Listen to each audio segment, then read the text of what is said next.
Muy buenas. A ver, hay coches y luego hay leyendas. Hoy vamos a meternos de lleno en la increíble historia del Fiat 131. Una berlina familiar que, acabó transformándose en un ícono. Un coche capaz de unir a la gente de las formas más inesperadas. Para que nos hagamos una idea de la pasión que levanta este coche, solo hay que leer esto. Fijaos bien, en los peores días de la pandemia, cuando la moral de todo el mundo estaba por los suelos, ¿qué nace en España? Una asociación de amigos del 131. O sea que no estamos hablando solo de chapa y de un motor, ¿eh? Hablamos de comunidad, de una ilusión que fue un refugio en tiempos muy chungos. Pues esa es la historia que vamos a contar. Venga, vamos al lío. Para empezar, ¿qué era exactamente el Fiat 131 cuando salió al mercado? Pues ni más ni menos que un coche para su época, una berlina familiar muy práctica y sin grandes complicaciones. Se presentó en el Salón del Automóvil de Turín, allá por 1974. Y ojo, justo en mitad de la crisis del petróleo. Era un diseño de los de toda la vida, de 3 volúmenes, robusto, con motor delantero y tracción trasera, pensado para ser súper fiable y para sustituir al exitoso Fiat 124. Vamos, que era la respuesta más sensata a una época llena de incertidumbre. Y lo que es realmente curioso es ver cómo lo analizaban en su momento. Esto es de una revista de coches clásica de aquí de España. Entre sus virtudes, pues lo esperable. Un precio rompedor, un interior y un maletero gigantes y, sorpresa, muy buen comportamiento en carretera. Pero es que también tenía sus cosillas, algunas bastante peculiares, la verdad. Un mando para el claxon súper incómodo o unos reposacabezas que eran duros y estaban mal puestos. En fin, una valoración muy honesta, desde luego. Técnicamente la receta era sencilla, pero, ojo, muy efectiva. Motor delante, tracción detrás, una suspensión delantera independiente de tipo MacPherson y un eje rígido trasero. Una configuración simple, sí, y muy duradera, que, contra todo pronóstico, le daba una estabilidad y un manejo que ya querrían muchos de sus competidores. Y ahora es cuando la historia del 131 da un giro de guión de película. Vamos a ver cómo esta berlina tan tranquila y familiar se transformó en un auténtico mito de los rallies. Claro, para competir en el Campeonato del Mundo de Rally, Fiat necesitaba algo más. Así que en 1976 se alió con Bertone y con la legendaria casa Abarth para crear 400 unidades especiales de homologación. Básicamente cogieron la carrocería de la berlina de 2 puertas y la convirtieron en una bestia de competición para el Grupo 4. Y el resultado fue sencillamente brutal. 20.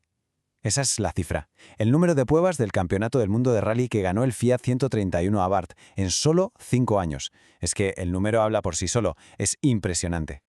Y aquí se ve perfectamente ese dominio. El 131 Abarth se llevó 3 campeonatos de constructores, en el 77, en el 78 y en el 80, y con pilotos que eran leyendas, como Marco Alien o el mismísimo Walter Rohr. Se convirtió de la noche a la mañana en el rey de los tramos. Pero, claro, lo mejor de todo es que este rendimiento no era solo para los profesionales. Esta cita de un aficionado en un foro lo deja clarísimo. El ADN de los rallies se notaba, y mucho, en la calle. Cuenta que su coche derrapaba bastante bien en carretera de montaña y que patinaba en tercera velocidad donde con el 1600 en segunda ya le costaba. Pura emoción al volante, vamos. Y ahora la historia da un salto y se viene para casa, para España. Aquí, el 131 tuvo una identidad propia y se convirtió en una pieza clave de nuestras carreteras, pero bajo la marca SEAT. Aquí tenemos un buen resumen de su vida en España. La producción empezó en Barcelona en el 75. Con los años, fue evolucionando a las versiones Mirafiori y Super Mirafiori, y muy importante, se adaptó al mercado de aquí con motores diésel, primero un Perkins y luego el famosísimo y potente Sofim. Su historia española llegaría a su fin en 1984. Y aunque la mecánica era muy parecida, las versiones de SEAT tenían su propio estilo, su propio look. Los primeros modelos, por ejemplo, tenían faros cuadrangulares y muchísimos cromados. Después, el Super Mirafiori pasó a tener esos faros rectangulares más grandes y las últimas versiones lucían ese doble faro circular tan característico. Y aquí viene un detalle que es fascinante. Un trozo de nuestra historia. La versión del 81, con el motor diésel Sofim de 2,5 litros, era tan dura, tan fiable, que se convirtió en uno de los taxis más famosos y reconocibles de toda España a principios de los 80. Era sin duda el caballo de batalla de nuestras ciudades. Y todo esto nos lleva del objeto, del coche, a lo más importante, las personas. Vamos a ver por qué, décadas después, este coche sigue generando una devoción tan profunda. Para empezar esta última parte, una historia muy personal que lo dice todo. Pensemos en un coche abandonado 12 años en un pajar. Su dueño cuenta que cuando vio todo el óxido que tenía, se desesperó un poco, pero que aún así decidió restaurarlo. Pues de esa conexión tan especial es de la que estamos hablando. Y esa dedicación, claro, se traduce en hazañas que son increíbles. Para celebrar el 50 aniversario del coche, la Asociación Española organizó un viaje épico a Turín, donde nació.